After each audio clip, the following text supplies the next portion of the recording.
quel message que vous pouvez transmettre à la génération à venir?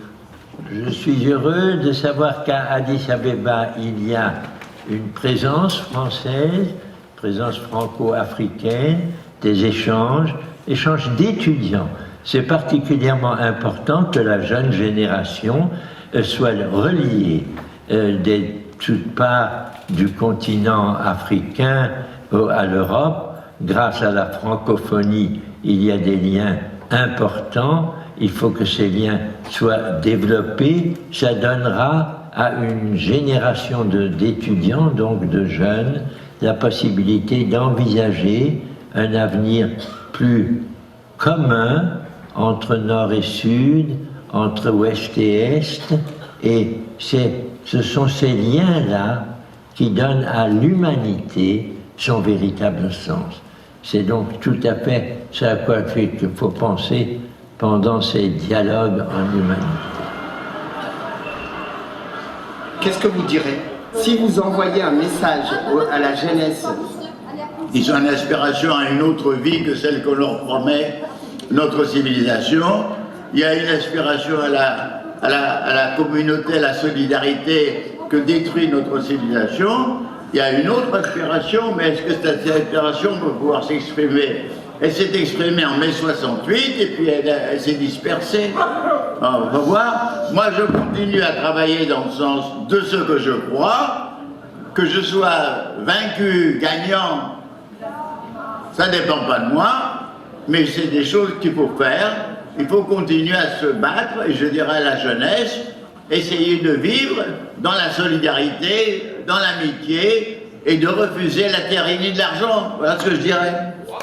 Leur force, leur capacité créative de trouver des formes nouvelles de penser la société de demain. Et se dire, l'espoir, il vient du fait que rien n'est jamais désespéré, parce qu'il y a des choses imprévues qui se passent, comme dit Edgar Morin, qui tout d'un coup changent les données. C'est-à-dire développer votre curiosité pour connaître ce monde si divers et si magnifique, et en même temps apprendre à penser par vous-même, au lieu de suivre des mots d'ordre. Ça m'est devenu d'autant plus fort que j'ai vu les désastres de ce qu'étaient les conséquences des partis politiques ou autres. Pour moi, le mot Éthiopie rappelle naturellement l'histoire extraordinaire d'un des grands poètes français qui a quitté la France pour l'Afrique, qui s'est trouvé dans les régions même de la Corne de l'Afrique. Il s'agit d'Arthur Rimbaud.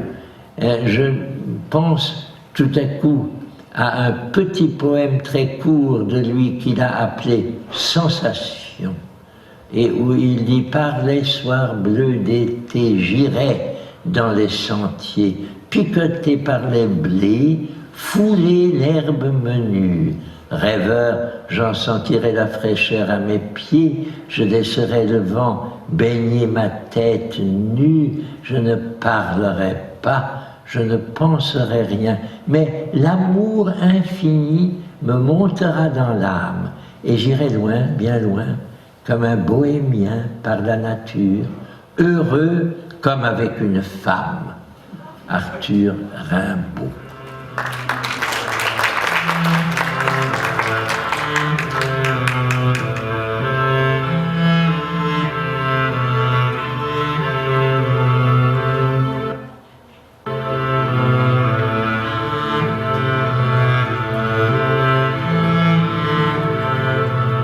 Lucie, considérée comme la mère de l'humanité, 3 200 000 années d'antériorité, est découverte en Éthiopie par Maurice Taïeb, présent ce soir à Lyon, en 1974.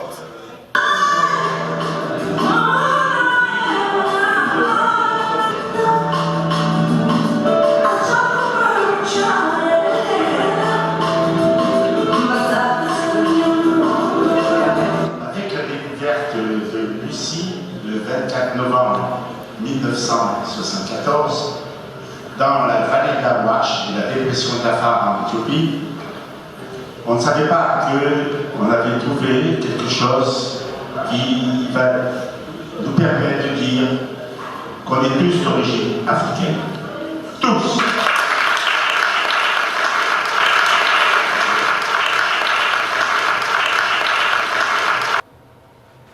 Mesdames, Messieurs, bonsoir.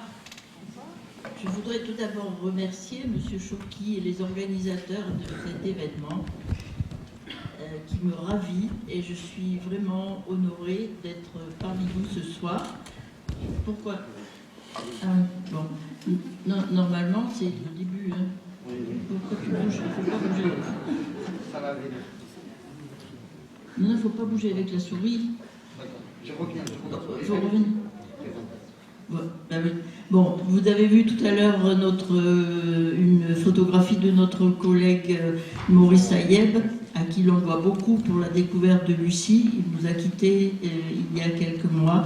Et donc, c'est un hommage aussi à son œuvre que je dédierai cette conférence. Alors, pourquoi construire en Éthiopie un musée sur l'origine de l'humanité? Eh bien, parce que l'Éthiopie est la terre de nos ancêtres, de nos grands ancêtres, les hominidés. C'est par ce nom un petit peu savant que l'on désigne ceux qui nous sont apparentés mais qui ne nous ressemblent pas. Donc la plus célèbre de nos ancêtres, Lucie, et celle-ci, on doit sa découverte, Maurice Ayeb a joué un grand rôle parce qu'il a découvert en Éthiopie, dans cette vallée de la Ouache, cette rivière qui est au centre de l'Éthiopie, dans une dépression entre les deux plateaux, des dépôts extrêmement riches en fossiles de vertébrés de toutes sortes. Il a effectué ce travail pionnier pour sa thèse dans les années 66 et en descendant la rivière, il a découvert dans le désert de l'Afar ces gisements absolument fabuleux. C'est lui aussi qui a emmené, disons, dans une tournée, Yves Coppens et Donald Johansson en 1972 sur le terrain d'Adar. C'est lui qui a organisé les premières expéditions, des expéditions de jeunes gens, étudiants encore, expédition bricolée au départ en 1973 et une expédition un petit peu plus importante en 1974 qui fera la découverte de Lucie. Les recherches dans la région d'Adar continueront jusqu'en 1977. Voici comment, sur le terrain, se présentait le squelette de Lucie, dont vous avez une copie dans la salle d'exposition. Vous voyez, les ossements sont encore entourés de leurs gangs. Il y a un grand travail qui est effectué pour les dégager et les montrer tels que vous les avez vus. Cette table est sur le terrain. Vous voyez à l'arrière-plan un ossement qui gît sur le sol. C'est la table de travail du campement. Donc Lucie a été trouvée à Adar. Voici le gisement d'Adar, au bord de cette rivière Awash, où il y a une légère forêt riveraine, et vous voyez tous les collines dans l'horizon, avec tous les affleurements. Eh bien, Lucie a été trouvée sur une pente, au-dessus de ce niveau blanc, qui est indiqué sur la photographie, qui est daté de 3,4 millions d'années, si bien que Lucie, un peu plus jeune, est dite 3,2 millions d'années. Alors, qu'est-ce qui est exceptionnel sur ce squelette? Eh bien, pour la première fois, vous avez un ensemble de pièces qui s'assemblent en un squelette unique, donc une vision d'un individu, alors que toutes les recherches précédentes consistaient essentiellement en restes isolés, c'est soit des crânes, soit des fragments de bras, de jambes, etc. Mais jamais quelque chose d'aussi complet qui matérialise un ancêtre. Donc ça, c'est de la première chose. Deuxième chose, le genou qui avait été trouvé avant et les indications, les caractéristiques anatomiques indiquent une station debout. Donc un individu qui ressemble par sa stature, et la troisième chose, effectivement, c'est l'âge, car à l'époque, dans ces années-là, on ne connaissait pas de fossiles plus anciens que 2,6, à peine 2,6 millions d'années, sauf quelques indications. Donc c'était tout à fait exceptionnel. Et l'autre trait de génie, sans doute, a été de l'avoir appelée Lucie.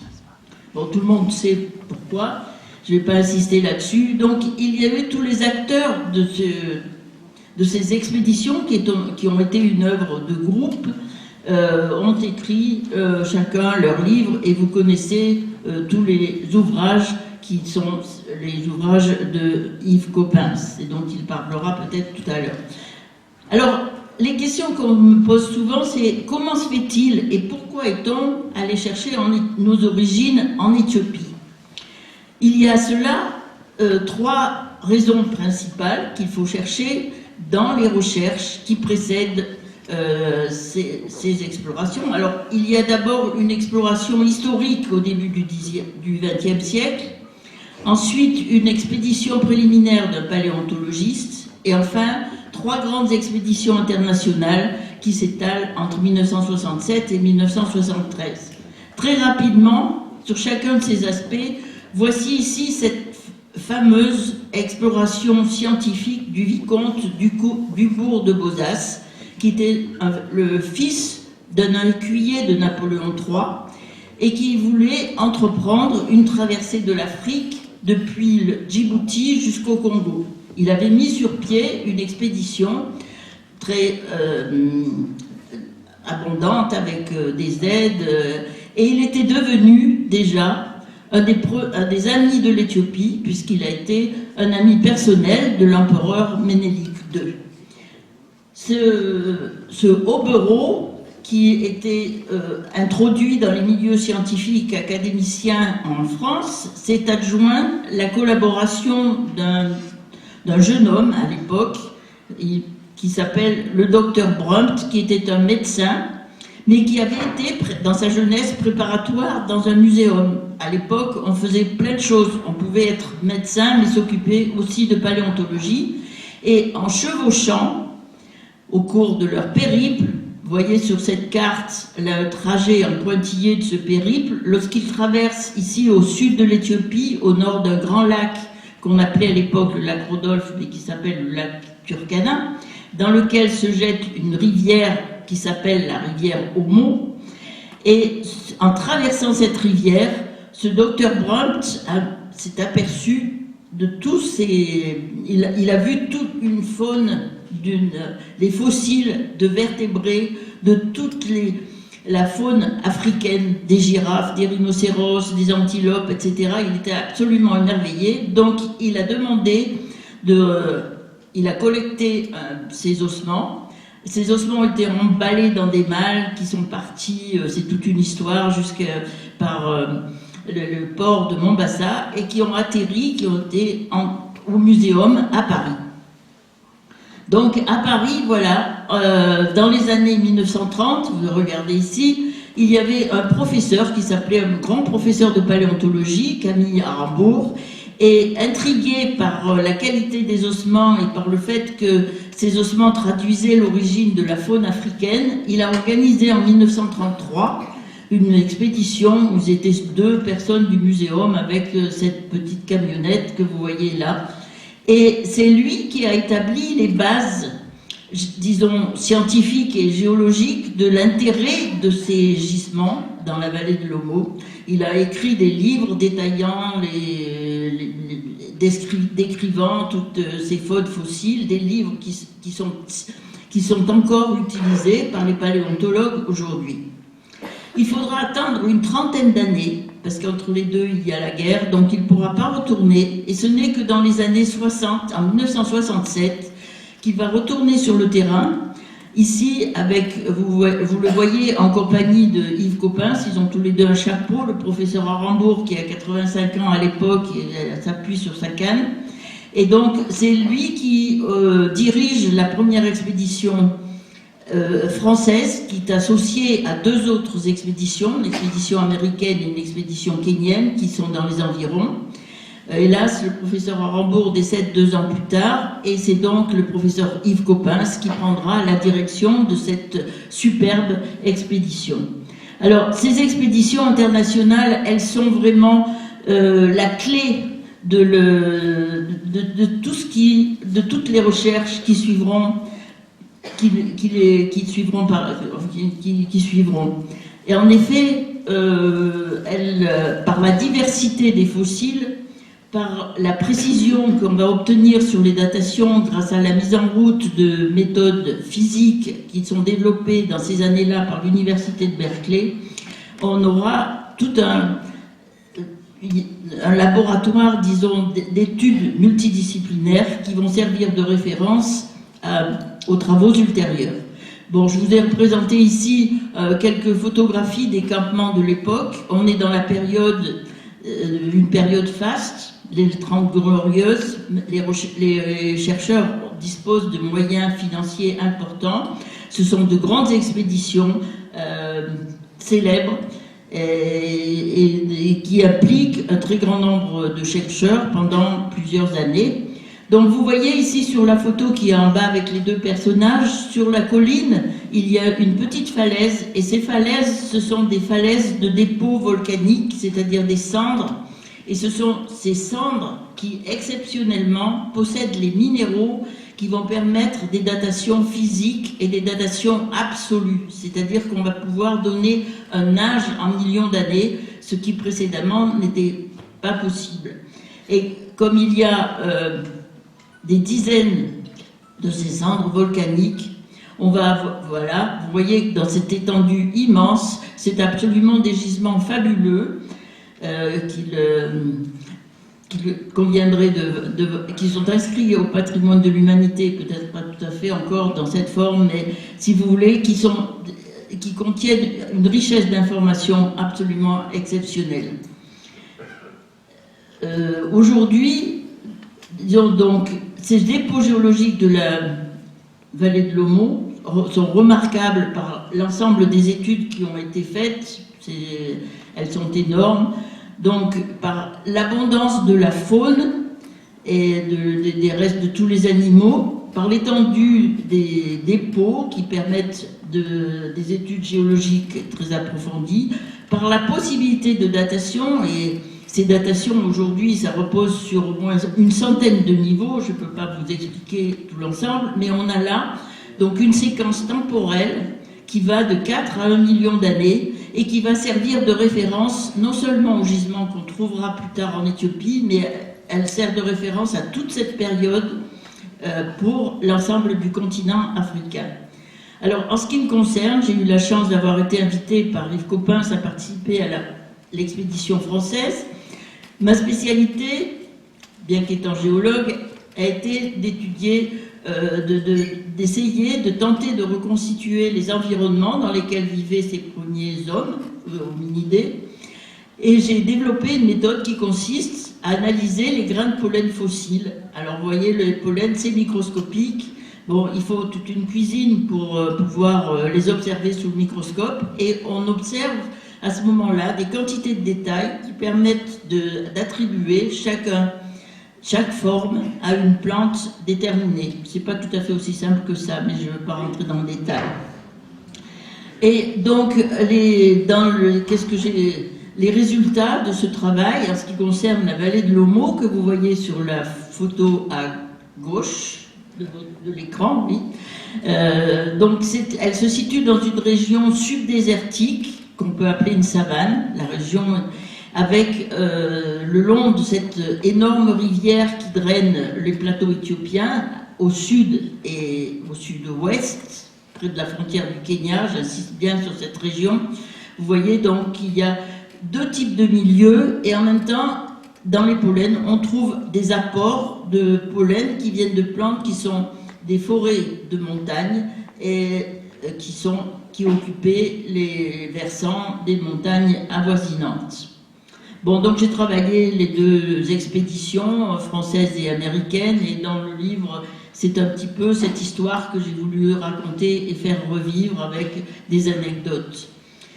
Alors, vous me direz, mais on a souvent confondu homo et Hadar, etc. On voit que Hadar, découverte Lucie, 74, en fait, il y avait le genou 73, fin de l'homo, en gros, c'est 73. Il y a effectivement une superposition entre les deux expéditions, mais elles n'ont pas le même caractère. Donc celle d'Hadar, conduite par Maurice Taïeb, c'est une histoire de rencontre entre des jeunes qui décident brutalement d'aller un petit peu à l'exploration d'un terrain inconnu et qui ont une chance inouïe, parce que la première année où ils sont là-bas, sur le sol, sans avoir à fouiller, ils trouvent et le genou et ensuite Lucie.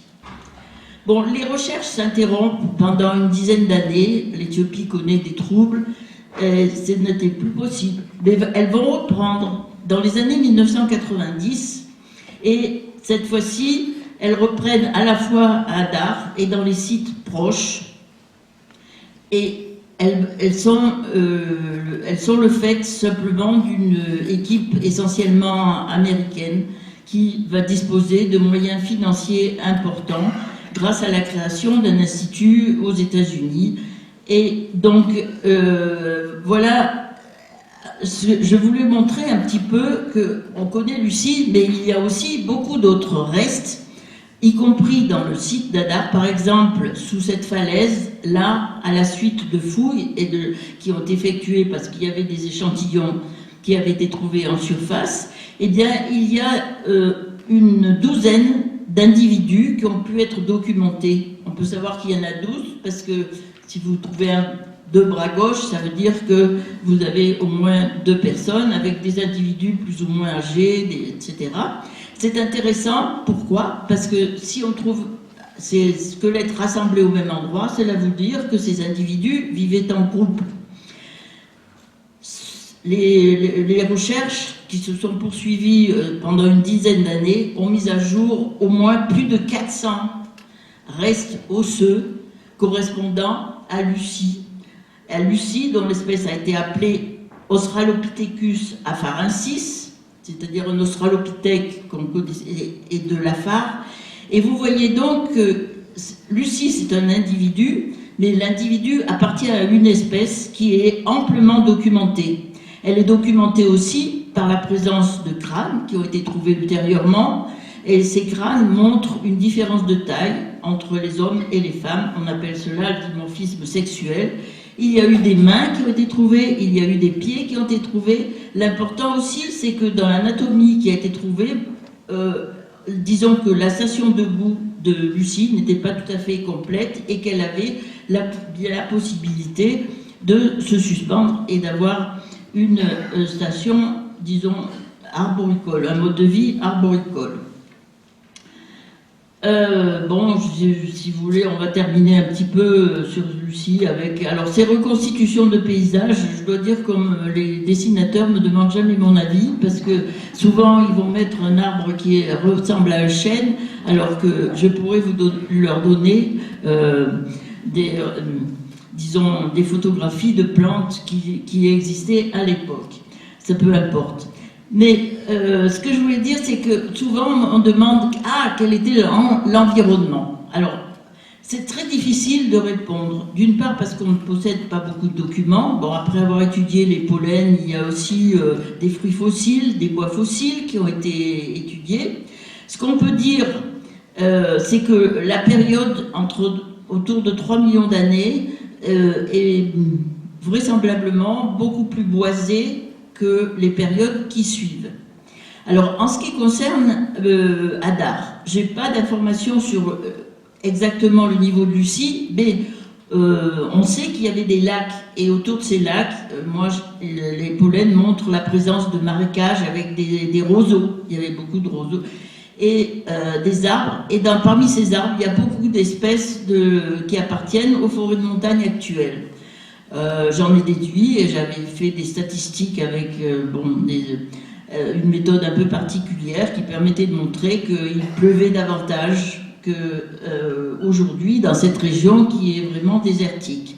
Donc voilà une espèce, mais on va voir que les recherches continuant non seulement à Hadar même, mais ensuite dans des sites voisins, mettent au jour, et ces recherches sont poursuivies cette fois-ci par des chercheurs éthiopiens, dont je vous ai listé les noms ici. Je ne vais pas donner tous les noms des sites, ça serait fastidieux, mais ici vous avez les principaux. Ce qu'il faut savoir, c'est qu'il y a aussi des hominidés qui sont trouvés et qui datent, qui sont encore beaucoup plus anciens. Donc, qu'est-ce qui se passe en Éthiopie? En Éthiopie, on a énormément de sites, mais vous voyez que tous les points rouges sont concentrés dans cette vallée moyenne et dans la basse vallée de l'Awash, qui est dans cette zone de dépression qu'on appelle le rift. Il y a d'autres points rouges qui correspondent à des échantillons beaucoup plus dispersés, surtout des dents, qui sont trouvés au sud de l'Éthiopie, là où vous voyez le dessin du lac, et là où vous voyez indiqué la vallée de l'Omo. Ce n'est pas là qu'a été trouvée Lucie. Il y a au moins 1500 km de distance entre les deux, mais on a donc la série géologique de référence qui est au sud et les gisements très riches en hominidés qui sont au nord-est dans ce triangle qu'on appelle le triangle de la Phare. Donc vous voyez énormément de sites pour ce pays qui justifierait disons, voilà, un musée d'origine de l'humanité. Alors, parmi les fossiles les plus anciens que Lucie qui ont été trouvés, je voudrais donner juste un ou deux exemples, parce que je ne vais pas les détailler tous, et après des recherches méticuleuses dans la vallée moyenne de l'Awash, vous voyez ces fouilles qui sont faites entre deux niveaux qui sont marqués par des pointillés bleus et jaunes. Ce sont des niveaux datés de 4,4 millions d'années. Et là, après des fouilles extrêmement minutieuses effectuées par l'équipe de Berkeley et Tim White, il a été trouvé un autre squelette d'un individu qui s'appelle plus un australopithèque, qui porte le nom d'Ardipithecus. Le premier, ça veut dire la racine, etc. Donc vous voyez, 4,4 millions. Donc les recherches dans les années 2000 ont encore permis de gagner 1 million d'années dans pour la datation de ses ancêtres. Alors je voudrais que vous regardiez quand même sur ce squelette, et il est très différent de celui de Lucie. D'abord, il faut dire que les chercheurs là ont mis une dizaine d'années avant de pouvoir rassembler toutes ces pièces, après avoir tamisé des tonnes de sédiments. Parce que c'était des pièces isolées, et donc ça c'est un travail, un très très long travail. Ils n'ont pas eu la belle étoile, ils sont voilà. Et c'est intéressant, vous voyez la longueur des bras et la grosseur des mains, mais surtout le détail qu'on doit retenir ici, c'est pour le pied, le pouce qui est opposable aux autres doigts et qui traduit une station, qui traduit le fait que cet individu... Ah là là, qu'est-ce qui s'est passé là? J'ai rien fait. Oui. Alors cet individu était arboricole. Et en effet, là, des études de bois fossiles que nous avons menées récemment, parce que c'est pas toujours facile de les... Ah merci. Ont montré qu'effectivement, la présence d'arbres qui sont des arbres tropicaux avec des fruits, et cet individu était donc frugivore. Alors, qu'est-ce qui se passe? Il y a beaucoup de fossiles.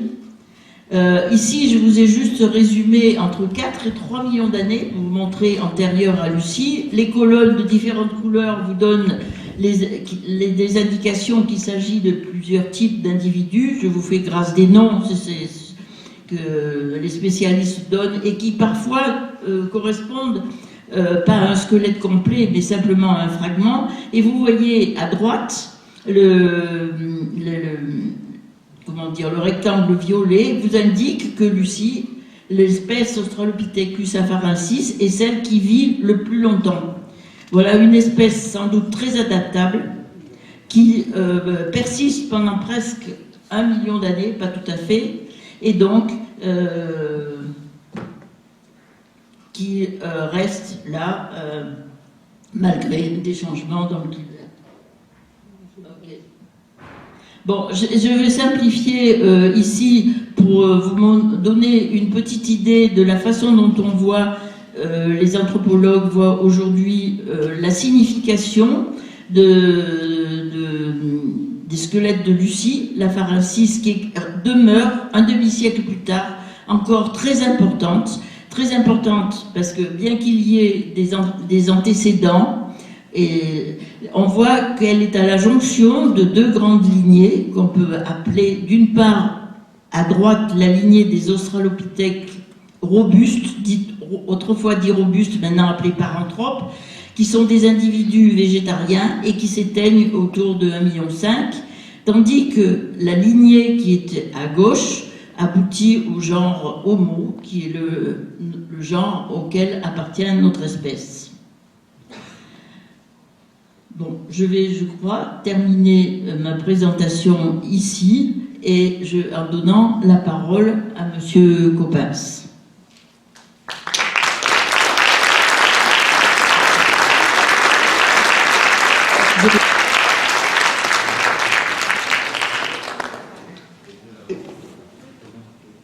Voilà. Donc tout d'abord, un grand merci d'avoir accepté que cet événement se déroule à Villeurbanne. Je regrette, parce que on ne va pas rentrer dans les détails, mais comme depuis une quinzaine d'années, on a travaillé sur des projets des origines de l'humanité et que vous êtes un grand spécialiste de l'humanité, de la question humaine, mais vous êtes toujours modeste et je vous remercie. Depuis un certain temps, on a essayé d'avancer sur la réflexion. Pourquoi créer le musée d'origine de l'humanité à Addis Abeba?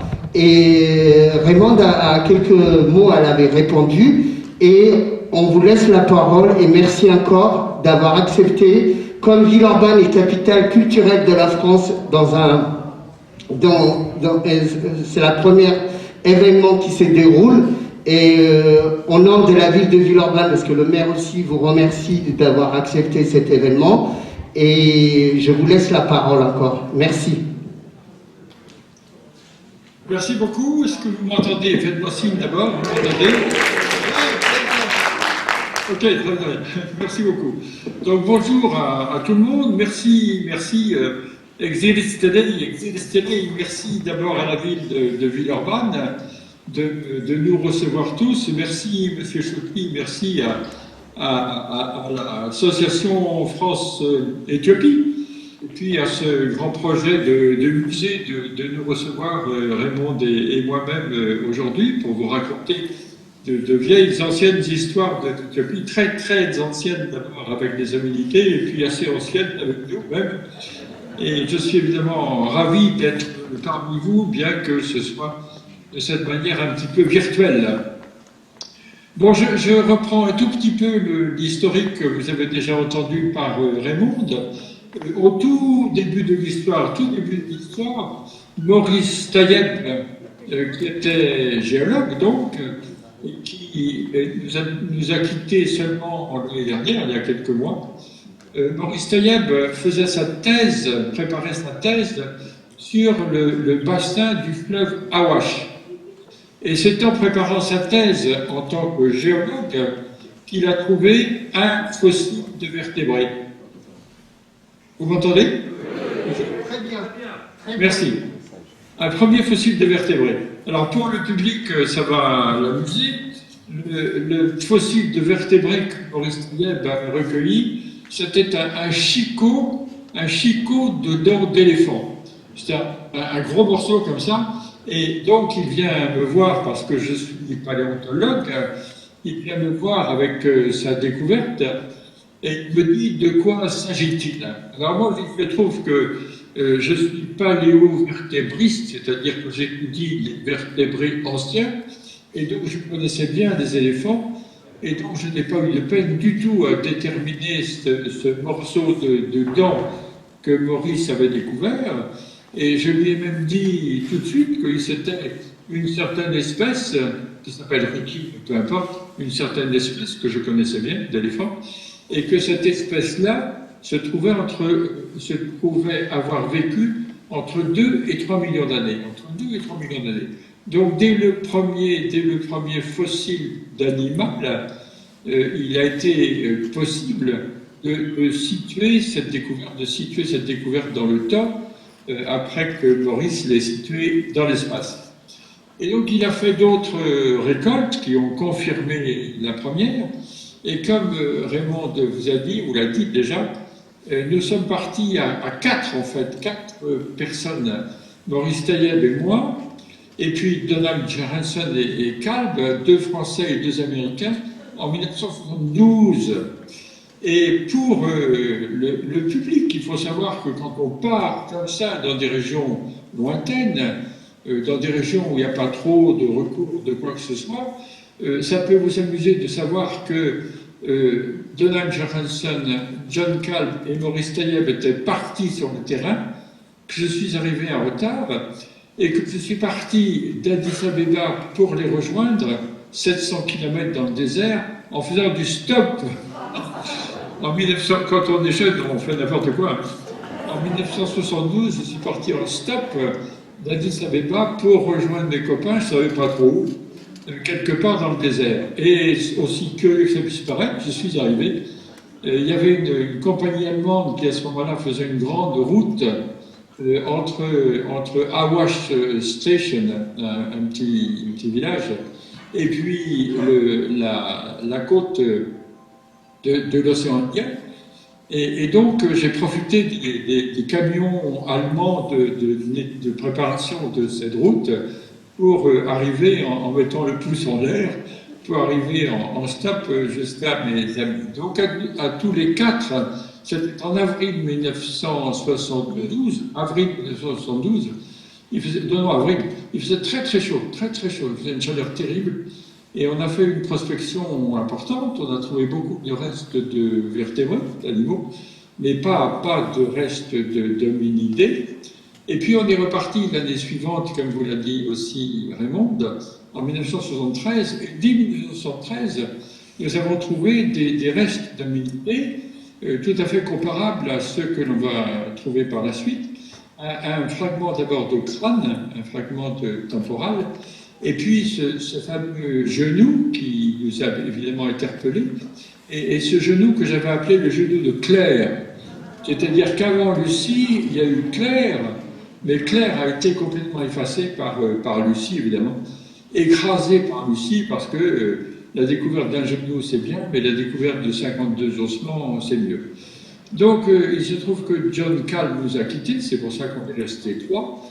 On est resté Maurice Taïeb, Donald Johanson et moi, à la direction de cette expédition. Et en 1974, donc, Johanson et un de ses élèves, Tom Gray, ont ramassé ces premiers morceaux, puis ensuite beaucoup d'autres, de ce petit personnage qui est devenu fameux. Et ils ont trouvé quand même 52 morceaux, 52 ossements déterminables. Beaucoup d'autres petits morceaux dont on ne parle pas, mais qui n'étaient pas déterminables. Or, dans mon squelette et dans votre squelette, dans vos squelettes, 206 ossements. Comptez-les, hein. Si vous n'avez pas le compte, dites-le moi, ça m'intéresse. Normalement, on a 206 ossements, et là, on en avait 52, et 52, c'était pas le total, mais comme regardez-vous bien, ou regardez votre voisin, comme on est un peu symétrique, ce qu'on avait à droite, on l'a refait à gauche, et petit à petit, on a reconstitué, comme l'a dit Raymond, on a reconstitué Lucie. Et ça a été fantastique. Parce que 52 morceaux, ça nous a permis de reconstituer la silhouette de Lucie. Et pour le public, vous savez bien, et pour nous, tout d'un coup, reconstituer la silhouette, c'est rendre vivant le personnage. Moi, j'ai fait plein de conférences avant de découvrir Lucie. J'ai fait plein de conférences avec un petit bout d'os dans une main, un petit bout de caillou dans une autre. J'étais convaincu que le public comprenait que le bout d'os était important et le bout de caillou était important aussi. Et en fait, ça ne dit pas grand-chose. Or, tout d'un coup, représenter un personnage sous la forme de sa silhouette, on pouvait l'imaginer, et notamment pour le jeune public, Lucie est devenue vivante. Elle est devenue vivante. Et c'est devenu un personnage que c'est encore aujourd'hui, c'est-à-dire un personnage emblématique. Alors l'autre chose importante, bien sûr, c'est l'âge. Alors, comme vous l'a dit aussi Raymond, mais elle a tout dit Raymond. 3 180 000, 3 200 000 ans, 3 200 000 ans pour Lucie, assez bien daté avec de bons niveaux volcaniques. Mais ce qu'elle ne vous a pas dit, c'est que certains d'entre nous, certains des paléontologues, savaient qu'il y avait une dent, une malheureuse petite molaire supérieure, découverte en 1974, la même année, 1974, au Kenya, et qui avait 6 millions d'années, qui était 2 fois plus vieille. Mais évidemment, une petite dent, ça ne fait pas le printemps, et donc on n'était pas trop sûr de nous en ce qui concerne cette petite dent-là.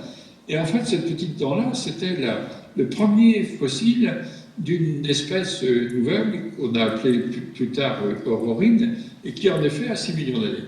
Donc on connaissait beaucoup plus vieux que Lucie à l'époque de Lucie, mais personne ne le savait, puis personne n'en était sûr, véritablement sûr. Les scientifiques n'étaient pas sûrs du tout de leur petite dent. Donc Lucie, à ce moment-là, apparaissait comme la plus ancienne de tous les hominidés recueillis. Donc deuxième chose importante, la cime d'abord, et puis la dent d'autre part. Et puis, troisièmement, comme vous l'a dit aussi Raymond, encore une fois, elle a tout dit, ce que je peux faire, moi. Et donc, comme vous l'a dit Raymond, quand on a étudié le squelette, on s'est aperçu, c'était dans mon laboratoire ça d'ailleurs, on s'est aperçu qu'avec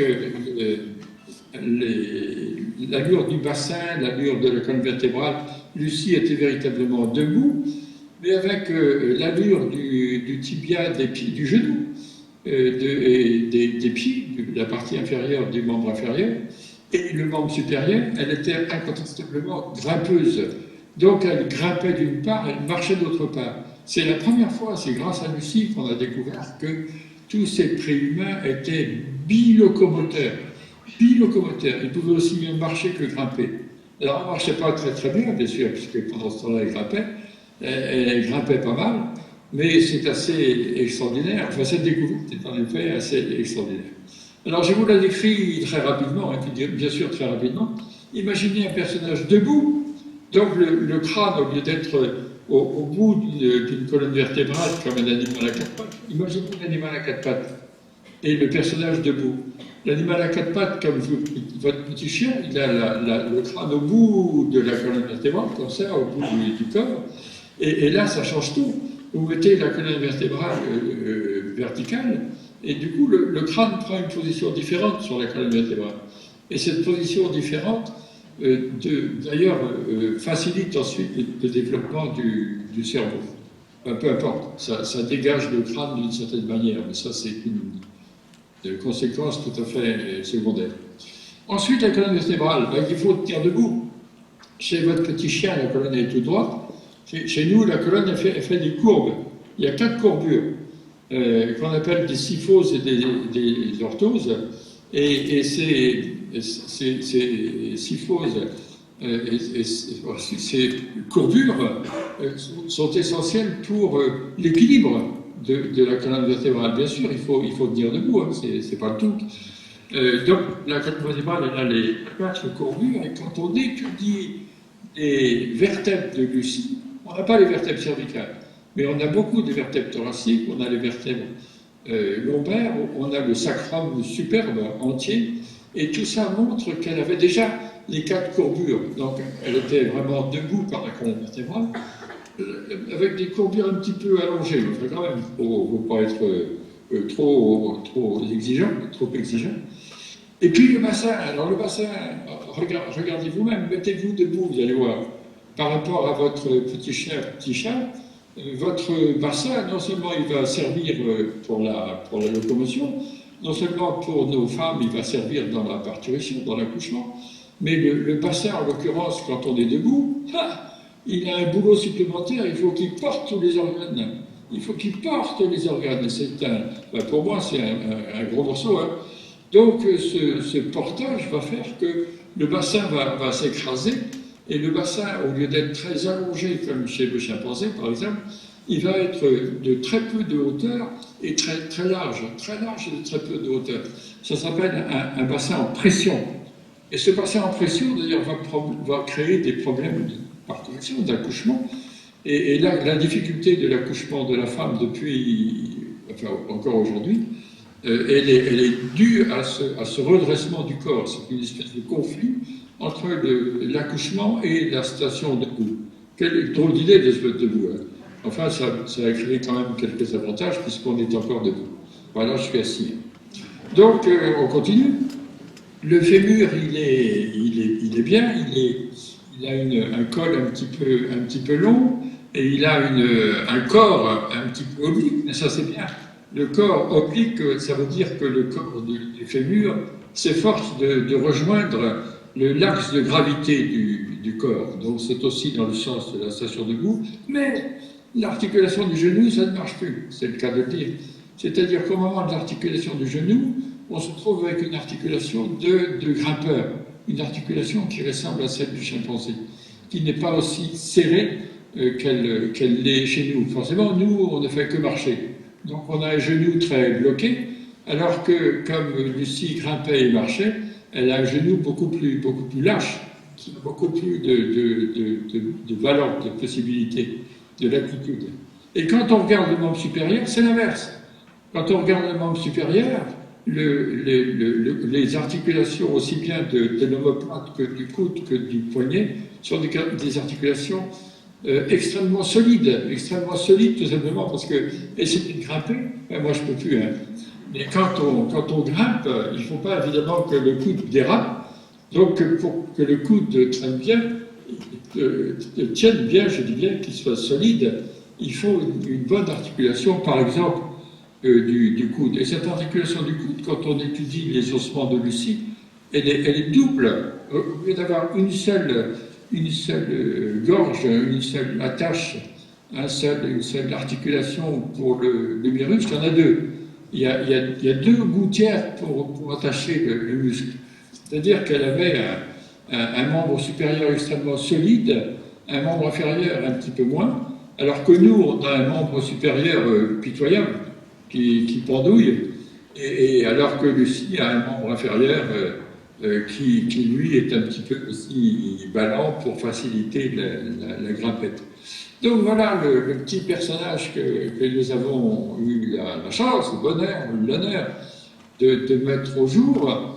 Ce qu'il faut savoir, je vais en finir, ce qu'il faut savoir, c'est que ce petit personnage, curieusement, a perdu beaucoup de choses. Il était, non pas complet, mais quand même bien plus complet que les précédents, et on a trouvé beaucoup plus complet que lui. Il était plus ancien que les précédents, on a trouvé beaucoup plus ancien que lui, donc il a perdu tout ça. Il a gardé quand même sa spécificité d'être à la fois un marcheur et grimpeur, mais il n'empêche qu'aujourd'hui, alors qu'on a trouvé beaucoup plus vieux, alors qu'on a trouvé beaucoup plus... tout ça beaucoup plus complet, ne serait-ce qu'en Afrique du Sud, et puis aussi en Afrique orientale, et puis aussi en Afrique centrale, ça fait quand même beaucoup, eh bien Lucie demeure la vedette. Curieusement, elle demeure la vedette. À Addis Abeba, notre ami Choki vous le dira, il y a une coupe de football qui s'appelle la Lucy's Cup. Il y a une compagnie de taxi qui s'appelle Lucie. C'est Maurice Tailleb qui me dit ça la dernière fois que je l'ai vu. Il y a un restaurant, bien sûr, à l'entrée du musée qui s'appelle le restaurant de Lucie. J'y ai mangé, c'était très bien. Très agréable, une Gira comme vous ne pouvez pas l'imaginer. Et puis, les collègues ont fabriqué Lucia, la plus vieille sud-américaine, qui n'a que 11 000 ans, mais enfin, évidemment, l'Amérique est beaucoup plus jeune que le reste dans aussi son humanité que le reste du monde. La plus vieille sud-américaine, 11 000 ans, s'appelle Lucia, par hommage à Lucie.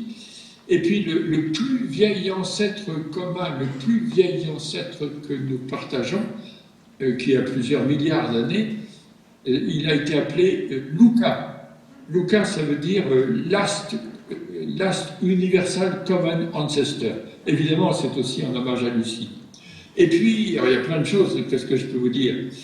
Qu'il y a un complexe de Lucie créé par les gens qui s'occupent de psychologie et de psychiatrie et de psychanalyse, il y a un complexe de Lucie qui est une espèce de schizophrénie qui est caractérisée par des gens qui confondent la veille, le jour même et le lendemain.